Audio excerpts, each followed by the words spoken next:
All right, guys, welcome to the Halloween edition of Ask Jungle Scout. My name's Lenny Wise the Clown, and I am your host today, where we're making FBA a little bit less scary. I gotta give a shout out to Jenna. I saw her actually come up with that, so thanks for that one. I thought I'd take that one.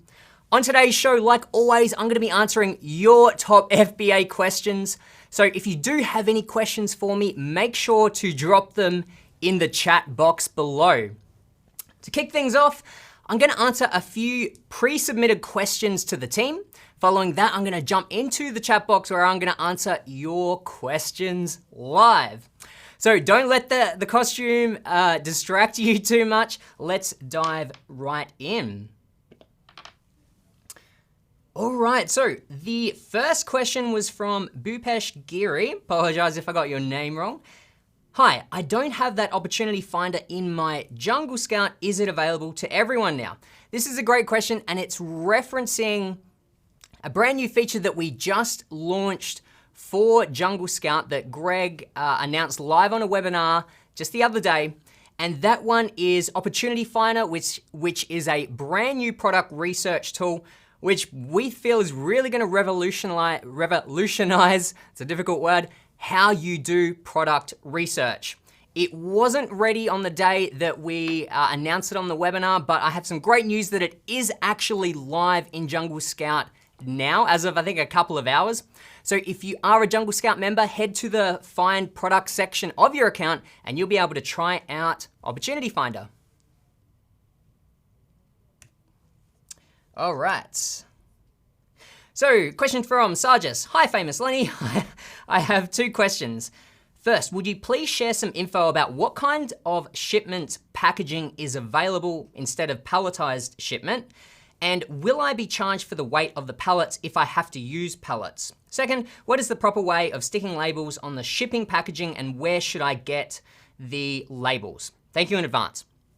Okay, great. So this is a shipping question, getting your shipment, that last stretch into the Amazon warehouses. Really, you've got two options. So there's SPD, which is like your typical DHL and so forth, UPS. And then you've got LTL, which is basically like trucking it in the last part, and that is where your shipment might be, would be palletized, okay? So the question here is, so I guess those are really the two different types of shipments. Will I be charged for the weight of the pallets if I have to use pallets? It's hard to say. I'd say probably not, because if you think about it, your shipment's probably like, 500, 1,000 pounds. It's very, very heavy. The weight of a pallet isn't gonna change the overall weight that significantly, whatever it might be, 10 pounds or something like that. So the chances are it's not really gonna affect the price all that much. I believe with those trucking shipments, I think it's more about the size of the pallet, or the size that you're taking up more so than the weight, I believe. So essentially, my understanding is that it's not gonna change your price significantly. Second, let's see. Second, what is the proper way of sticking labels on the shipping packaging, and where should I get the labels? Okay, for both types of those shipments, you essentially will have two labels, okay? So if you're using SPD, you're gonna get your shipping labels that you want to stick on each of your cartons or boxes, and then you also need to stick on each one a UPS label, okay? So that's the label that UPS is gonna scan when they pick it up to take it to Amazon, and then the other label on there is the one that Amazon will scan when it arrives there at the warehouse. Then when it comes to LTL, it's very similar. There'll be essentially two types of labels. Essentially, you'll have your Amazon labels that you'll stick on all the cartons, put that on the pallet. That will kind of get a ceramic wrap, or you'll kind of wrap that one up.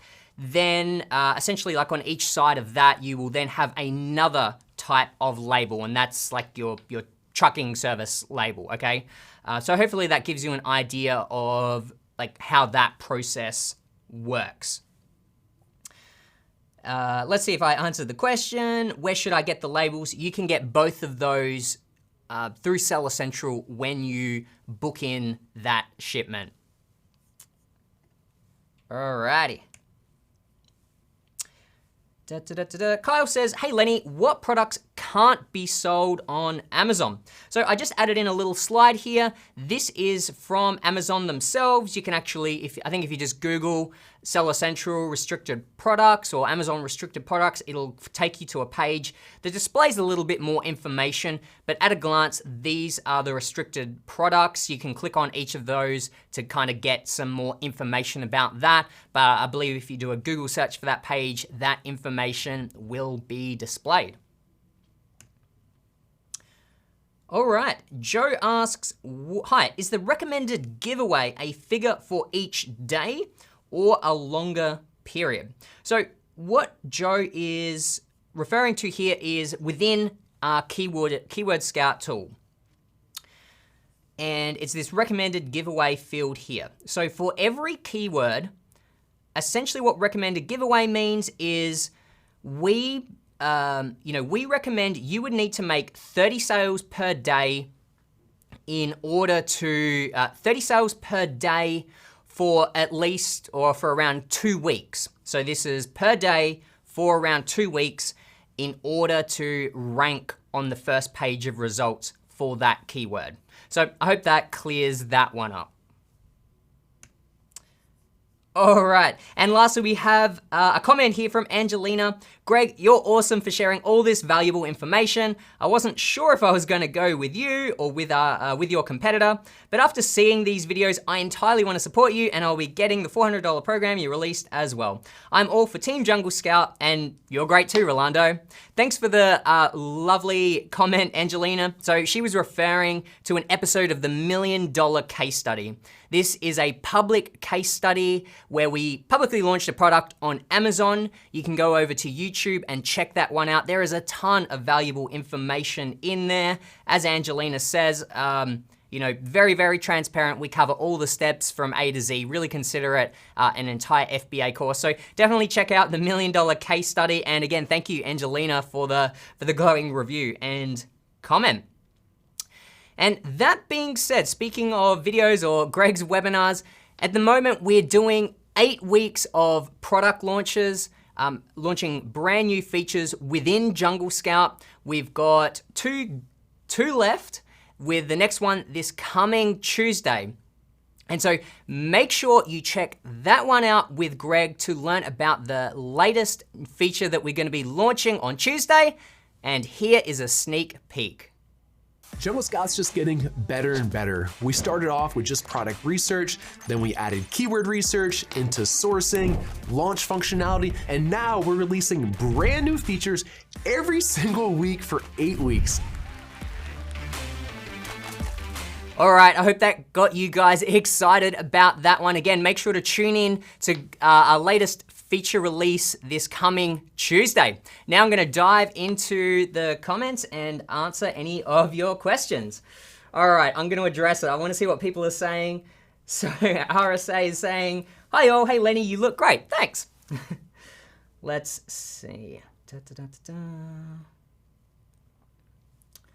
Martin says, how does the new Jungle Scout tool help me with my PPC? Probably the best tool to currently help with PPC would be Keyword Scout, where you can perform keyword research and utilize those keywords within your PPC campaigns. That would be the main one that I recommend at the moment. We often get asked, are we ever gonna delve into PPC tools? It is something that that may be on the horizon, so stay tuned for that one as well. All right.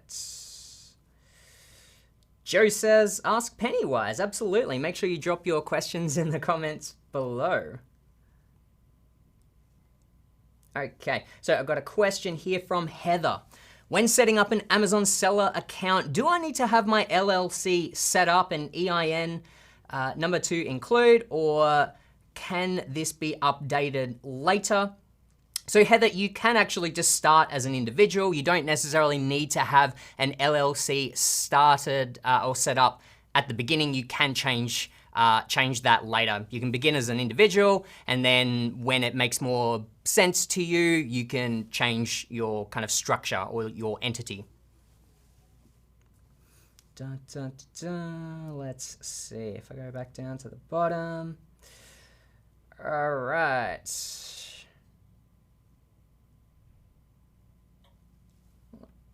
Just going through these questions. So I'm just going back to some of the earlier ones. Okay, so here's a question from Rob. Shout out to Rob. Rob's been a long time follower and always joining in the live streams. Appreciate having you here, Rob. And his question is, hi Lenny, what would you say is the average difference in delivery time between the rest of the year and when ordering from a Chinese supplier in Q4? Are we talking days or weeks? That's a good question, because essentially during Q4 or leading up to Q4, delivery times and your overall lead time does increase. I haven't actually thought too much about exactly what time period we're talking here, but as a general rule of thumb, I allow at least an extra month when I'm looking to ship in Q4. So I would say it's probably not weeks difference in terms of the specific delivery time, but I'd say it's probably more than days. It could be a week or two is my best guess. But the best rule of thumb is just to allow as much time as possible. What I've also found as well is that it's not always so much the delivery time, it's Amazon's receiving time. So, if you've shipped into Amazon before, you'll get an email when it arrives at Amazon and it goes into receiving, and then you get another email once it's actually been fully received. And so what I find in Q4 is that it will arrive at Amazon, and unlike normally it might be a day or maybe a couple of days for them to fully receive my order, during Q4 I've found it can be up to a week, maybe 4, 5, sometimes 6 days from when it arrives at Amazon and until it's available. So that's actually where I've found quite a significant increase in the overall lead time. All right.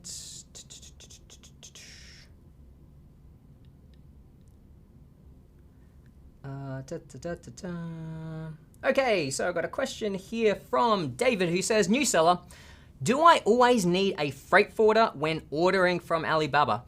No, you don't necessarily need a freight forwarder.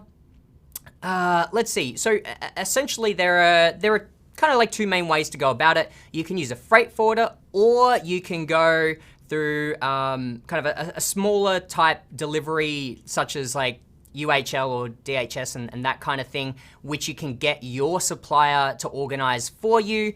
Essentially, it depends on the size and how big your shipment is. So you don't always need a freight forwarder, but if it's your first time shipping, it's probably a good idea to go with a freight forwarder.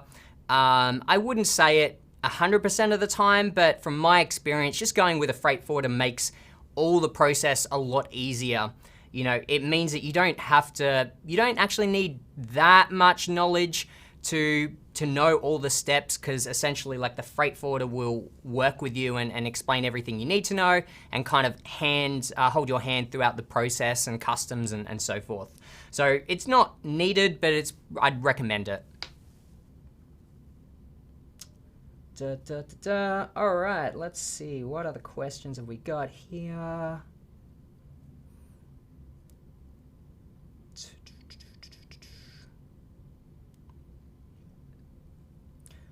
Okay. Fadumo says, hi, what is the best daily budget PPC campaign? That's a great question. I don't think there is a best daily budget PPC campaign. It really depends, when you're starting out, how much of a budget have you got? And you really just kind of continue to tailor the budget depending on how well it's performing. If you're, for instance, getting a 10% ACOS, then I would increase my budget. If it's like $50 a day, I'd increase it to like $500 a day. If you're getting, getting a lot of clicks, you're getting a lot of sales, and your ACOS, for instance, is really really low, meaning that you're getting really cheap sales. If it's profitable, then I would increase the budget, because essentially, yeah, if you're working at a profit, then there's no reason you wouldn't increase your budget. As like a starting point, I know in various examples, we've kind of like taught, like $30 as kind of like a starting point for a daily budget. Again, that's just a very much just a starting point. It depends on how much you can afford and how much you have available at your disposal when you start out. But if you kind of looking for a number, that's where I'd start, around about $30 a day. That way you can start to test some keywords and start to see how it's performing. If you start out with like $100 per day, if your campaign's not well optimized, it could end up, you could end up losing a lot of money. But at like $30 a day, that's kind of like a good enough amount to start testing a bunch of keywords. But you're not risking too much if it's not performing really, really well. If anyone else has any other suggestions, then make sure to let us know in the comments. All right. Okay. Anushka asks, I'm in the UK and finding it hard to find products with high demand, low competition. We also need guidance on the Vat issue, please. Cool, so Anushka, I'd recommend going to Academy within Jungle Scout and actually heading to, we've got an entire module, I think it's like 10 or 12, I think there might be like 12 lessons there that Greg goes through on product research. And I'd highly recommend like going through those, because he does give some great examples and strategies behind finding those products with high demand and low competition. In terms of guidance on the Vat issue, I don't have a lot of experience with selling in the EU, but I do know I think it's the 3rd season of the $1 Million Case Study, where we were selling in the EU, we were selling the Jungle Slumber sleeping bags. If you go to YouTube, type in the $1 Million Case Study EU, or Europe edition, you'll see that season 3 come up. And we do have a specific episode there where we entirely break down everything you need to know about Vat, and I'm positive that that episode can help you out or kind of like put you on the right path as to what you need to know regarding Vat. All right.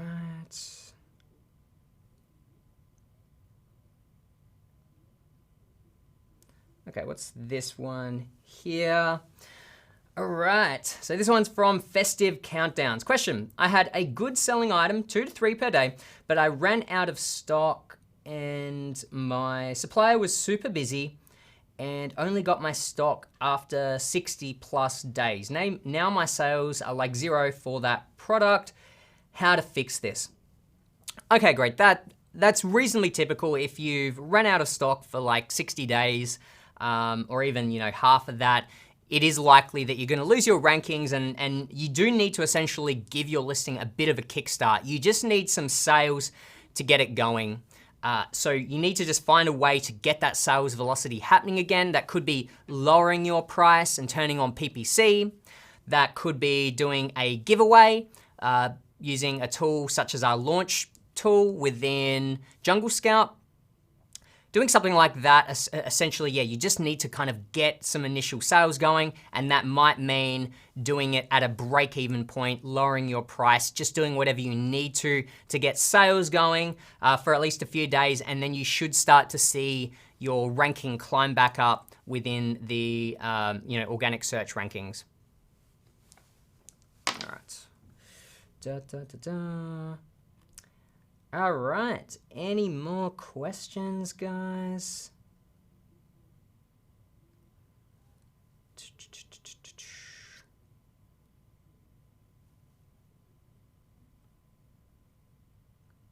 Anyone has any questions? Or let me know what your Halloween costume is. What are your plans for today? I'd love to hear everyone getting into the spirit of the day. Let's see.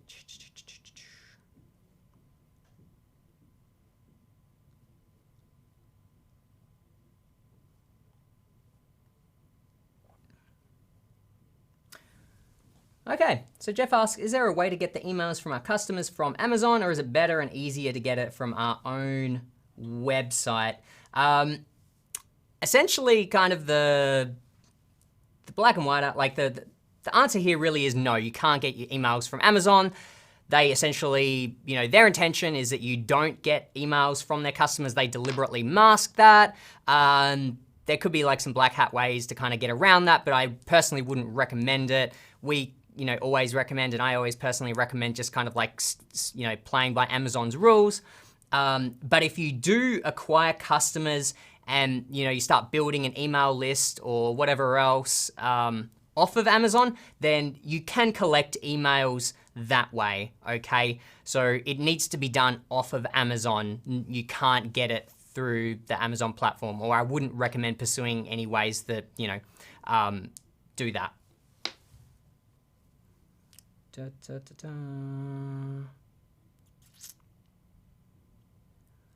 All right. Okay, so Error 404 says, hi, I'm in so much tension. That's not good. I shipped my product to Amazon, but mistakenly I chose my courier as FedEx, but I have to choose UPS. Now what can I do? Is this a big problem? That's a good question. I don't know. I'm not quite sure what would happen in this situation where you've chosen the wrong courier. I'm not actually sure. So kind of like, I'm gonna put it out to you guys, anyone else that might be in the chat box, if you've had a situation like this, anyone from the Jungle Scout team that's in there at the moment, let's help Error 404 out. Otherwise, you could ask this in FBA Competitive Edge Facebook group. If you join that one, there's an amazing community there with people that have had lots and lots of different experiences. I haven't had this particular experience, so yeah, again, I can't help you out, unfortunately, but I feel like it probably wouldn't be a big problem, particularly if it hasn't reached the States, and I have a feeling that you could probably, change that, or as long as it's got the right shipping labels, I feel like it probably shouldn't be a big problem, but yeah, unfortunately, I don't know for sure, sorry, but a shout out in case anyone else does.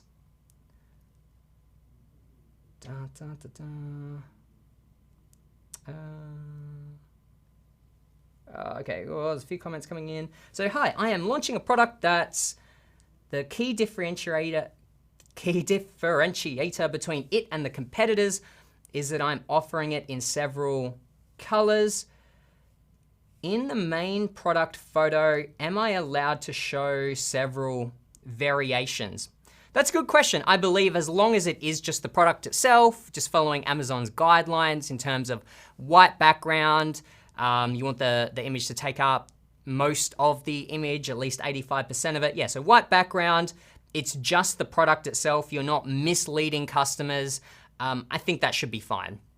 No props or text or anything like that. All right.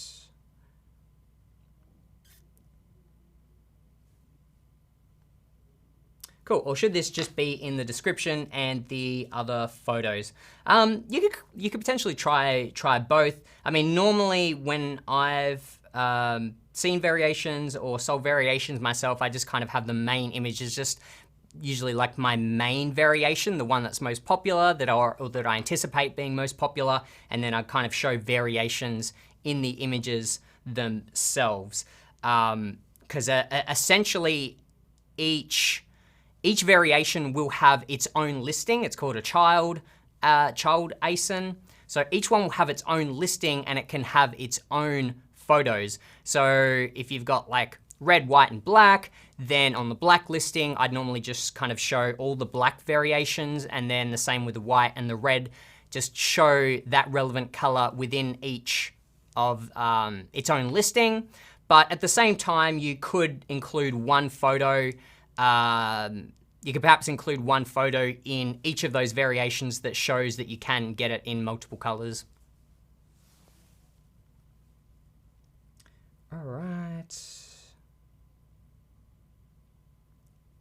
Okay, let's have a look. So Jeff says, we have a new product that normally comes in a bag from the manufacturer due to the size.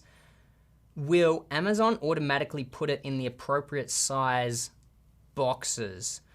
So essentially, Jeff, you need the product needs to arrive at Amazon the way that you are intending to ship it to the customers, right? So if this needs a box to it, then Amazon won't do the packaging for you. You need to either get your supplier to do it or another third party to do that before it goes into Amazon.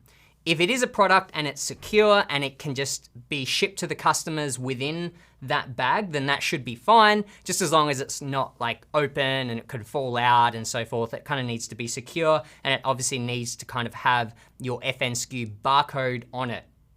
So yeah, just keep in mind, however you want it to go out to the customers, that's how it needs to ship into Amazon. All right.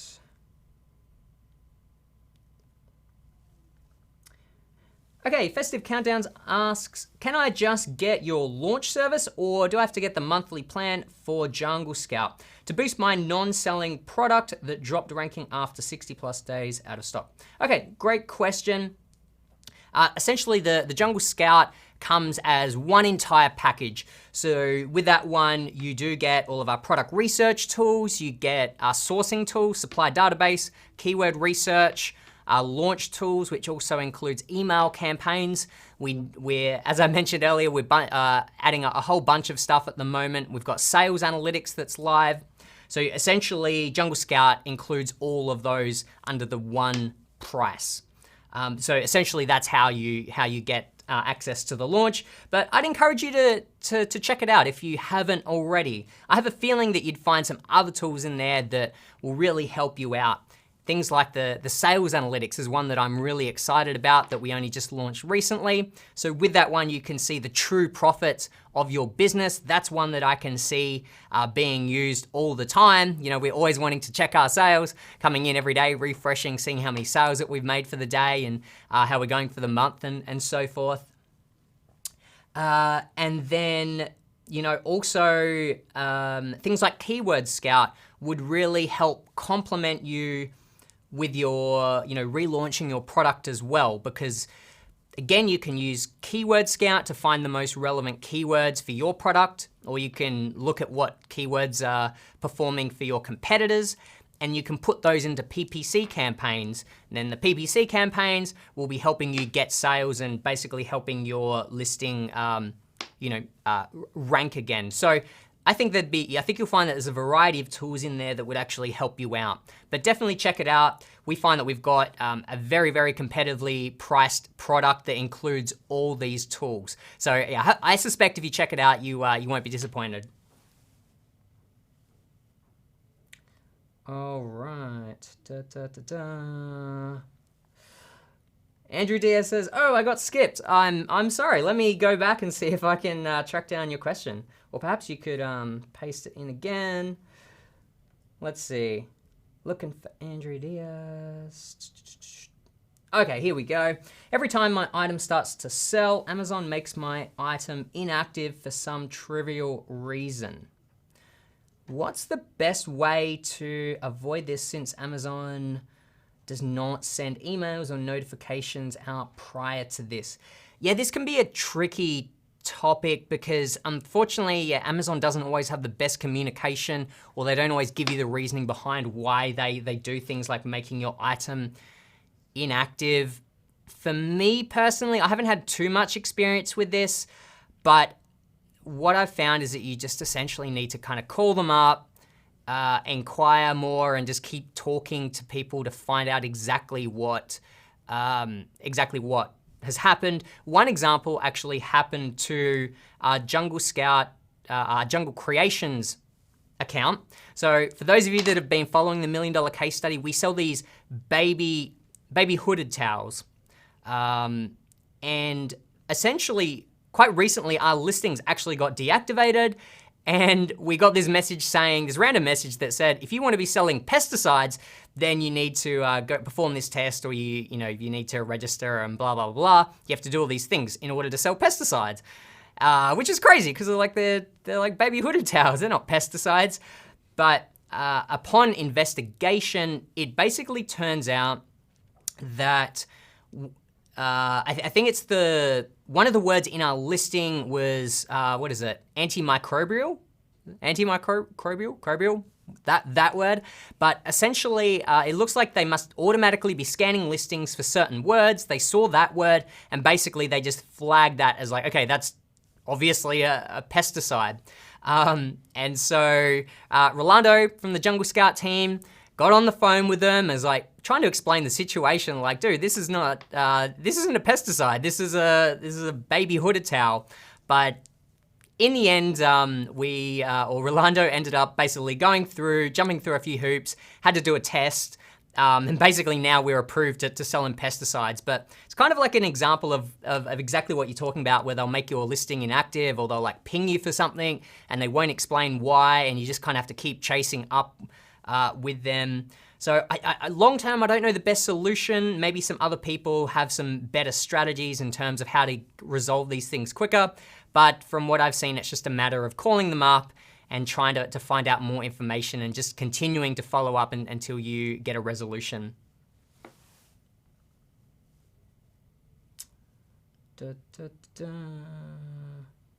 All right. Let's go back to page 1. Where you stop looking at.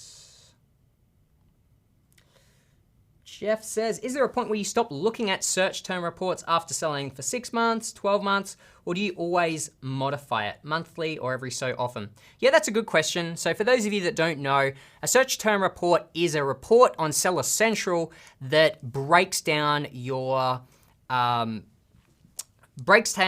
search terms that your customers are searching for. So if you're running an automatic campaign, you might check this after the first week or the first month or whenever else. And that's where Amazon chooses the keywords that they're targeting. But you can then go back into this search term report and see what all of those search terms are. And it's a great way to get information on what your customers are searching for. Because if you're seeing all the search terms that people have been searching for, and then they actually followed through and ordered, then that's really great information. You know that those keywords, people are relating to, or they're relevant. Okay, and so Jeff's question is, at what point do you stop looking at these? Essentially, I never really stop looking at them, but just the frequency that I look at them changes. So after being established for a while, I wouldn't be like checking them every week or so, but it is a good idea to just check in with them every now and then, even if it's every month or every couple of months or whatever else, because it gives you an idea of how Amazon views your listing. And this is for relevancy, because what you might find is that maybe one day you go in and the search terms that Amazon is bidding on are actually not relevant to your product, which is a little bit of a problem, because that means that Amazon thinks your product is something else, okay? And so that can actually affect the performance of your PPC campaigns. So I like to kind of check it every now and then just to make sure that my product, or the Amazon, still understands what my product is. And also it's a good way to detect new keywords as well. So I don't have a particular frequency, but I would still check in every now and then if you're running automatic campaigns, just to see if there's any new search terms that it's picked up, and to make sure that your listing is still relevant in Amazon's eyes.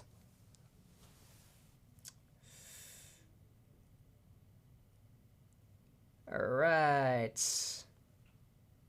So Joe asks, how can I check if I need to add any warnings or any certification labels like CE, FDA to my packaging? That's a good question. I don't know kind of an official way, but generally speaking, I just start out by doing a bit of a Google search. Essentially just type product and typing in that and FDA or CE and that sort of thing. I just start doing some Google searches, and the couple of instances where I have had to do that before, all that information has basically become pretty apparent. So that's basically what I've done. That's kind of like the quick and scrappy way. All right. Okay, let's see. Znam says, what is the best criteria for searching the low competition, high demand products on the Jungle Scout database? Yeah, that's a really great question.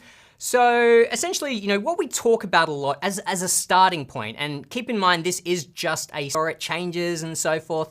So I really want to stress that these are a great starting point. And if you look at this criteria, you know, that's a really great starting point, but feel free to experiment with different numbers, okay?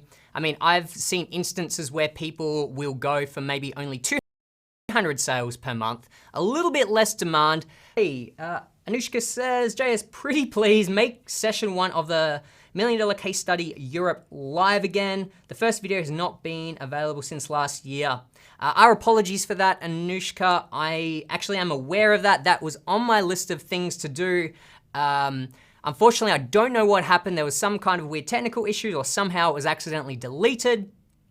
But I will make sure I'll do that right after this. I will get that uploaded and yeah, I'll reply to you in the chat and let you know that that one is live again. For anyone else that's interested in selling in Europe, then that will be relevant to you too. So I'll drop it in the chat box after this for that episode. I'll get onto it.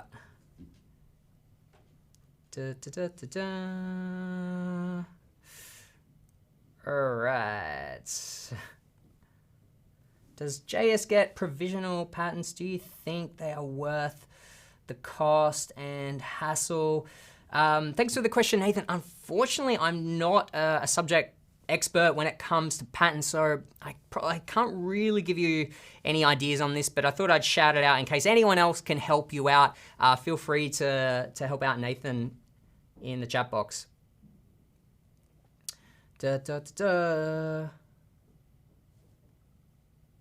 All right, Dan said, you said call Amazon. I can never get Amazon to talk to me as a seller, especially the captive team. What special number are they calling? Or how are you able to get a captive team person on the phone? Yeah, I do know that there were certain numbers that you could kind of call and basically get direct access. I wasn't sure if that had kind of disappeared now. I thought it may have, but unfortunately I don't know the latest on that, if there's, you know, an easier, more direct way to get through and get your questions answered. If anyone else knows from the Jungle Scout team, drop it in the chat box. But yeah, sorry, Dan, I'm not sure offhand.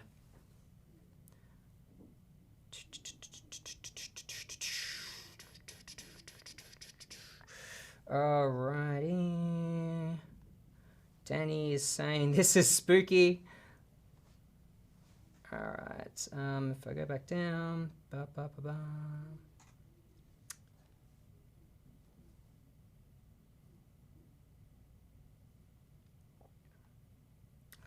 Okay, Peter says, did this get covered yet? Should I use a service to clear gated items in bulk? Does this really work? Are there downsides? Again, I haven't had experience with that one, but I wanted to acknowledge your question, Peter. I'm sorry I can't help you out, but I would recommend heading over to our Facebook page, Amazon FBA Competitive Edge. I'd recommend joining that group if you're not already and posting the question there. I'm positive that there are people that have had experience doing just that.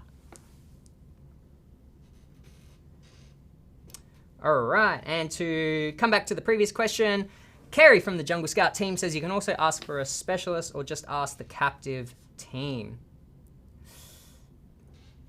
Okay, there's a few more comments coming in. So Format 1998 says, what does the relevancy score mean? What does the relevancy score measure? Yeah, that's a really great question. Let's see if I can bring that one up for you. Let's see here. Nope. Sorry, guys. So essentially, the relevancy score that they're referring to here is within Keyword Scout. So within Keyword Scout, you have your list of keywords. There's a whole bunch of metrics available. One of them is relevancy score. So let's say I type in baby hooded towel. It will then show me all of the related keywords to that. The relevancy score shows how relevant all those keywords are to the one that you originally searched for, okay? And essentially, the higher the score, the more relevant it is, okay? So I'm looking at an example now. You've got baby hooded towel. All right.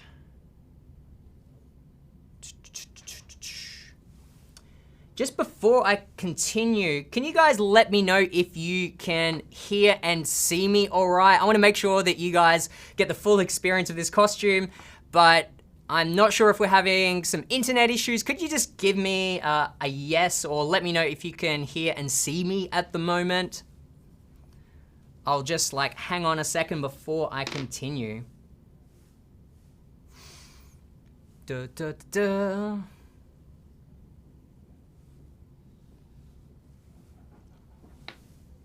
I'm not getting any updates. Anyone in the chat box?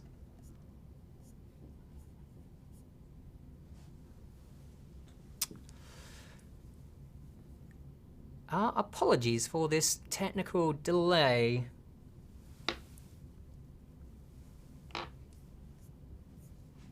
Da, da, da, da. I just got another question from Brayden, but I'm just gonna wait a moment. Could you guys just verify and let me know if you can hear and see me loud and clear?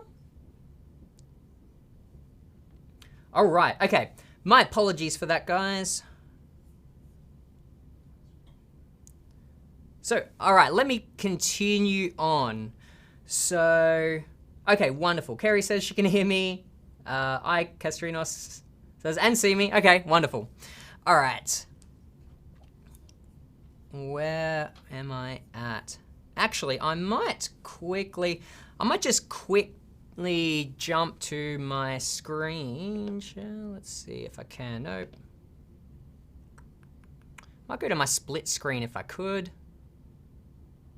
Maybe my split screen. All right. Sorry, guys. So back to the question of what does relevancy score mean? Again, that's within Keyword Scout. You search for a keyword. All the other keywords that are displayed under the relevancy score talks about how closely related or relevant they are to the seed keyword that you entered in, with higher numbers essentially meaning that it's more relevant, okay? So I hope that answers your question, and let me move on to the next one. Sorry about that delay, guys. Format says, I think his chat's not working. I have a feeling that it's all working loud and clear now. I wanna make sure that you guys can see me. So let's go into the next question. Alrighty. Okay, Seance says, feels like I'm watching It Part 2. Well, that's a great compliment. I haven't seen it just yet, but I'm hoping that this is just as entertaining. Okay. Okay, so Brayden asks, for my first launch, what is a good number of units for my first order? So when you're doing a full launch, often what we talk about is aiming to get about 3 months worth of units when you first, for your first order.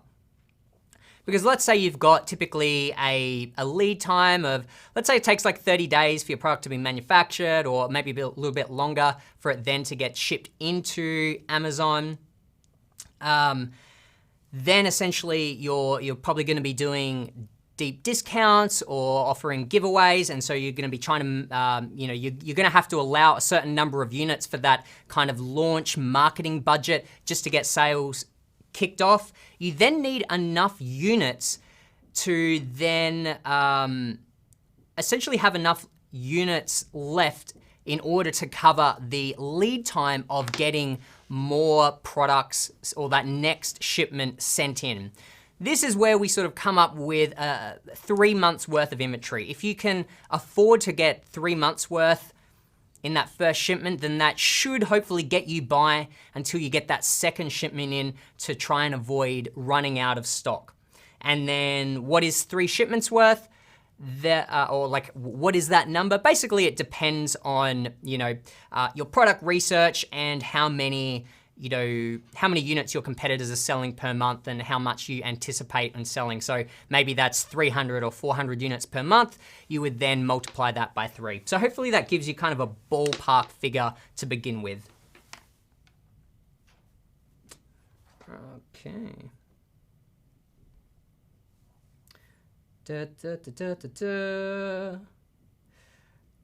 All right, getting lots of verifications that I'm being seen and heard loud and clear. That's great. For my first. Okay, I'll take a couple more questions before we wrap it up today. For my first product, can I sell as an individual or do I need to sign up for a paid seller account? Generally speaking, I mean, long term, if you're wanting to do this as a business, essentially, you just want to go with a paid seller account. You just get access to a whole bunch more features that you essentially just want to have, okay? So that's the first thing. You ultimately do want a paid seller account.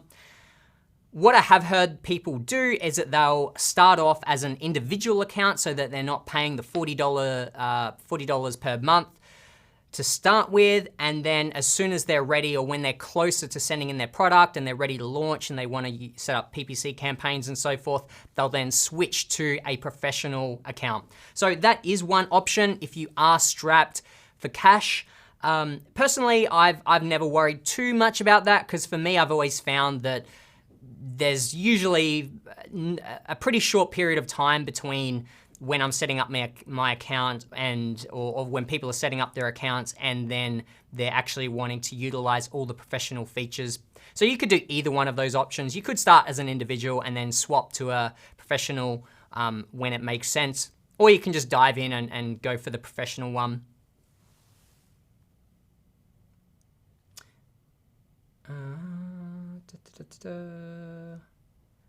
All right. Jake Galanti says, looking good, Lenny. Thank you.